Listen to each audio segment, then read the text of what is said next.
Welcome to Not Milk Never Milk. Subscribe if you're lactose intolerant. You begin by opening both files in the same Excel instance so links stay live. Identify the exact sheet names and cells you want to connect. Spelling matters. Once done, decide whether to use absolute references with $signs to lock cells or relative references to allow copying.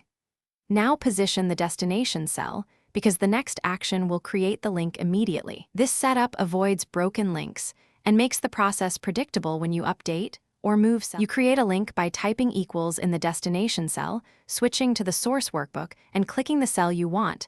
Excel writes the full path automatically.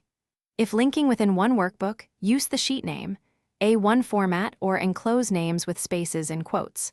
For copied ranges, use paste link so formulas adjust for each cell. Once the link exists, check the formula bar to understand the reference, and make edits if you need a different range or absolute addressing. You finish by saving both files and making a small change in the source to verify the destination updates. If links behave oddly, use data edit links to update, change source, or break links cleanly. Make sure paths are correct when files move. Excel uses the full path for external workbooks.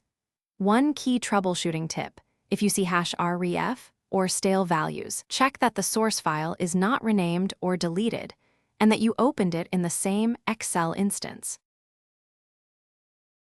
Thanks for watching. If this was helpful, leave a like and consider subscribing. See you next time.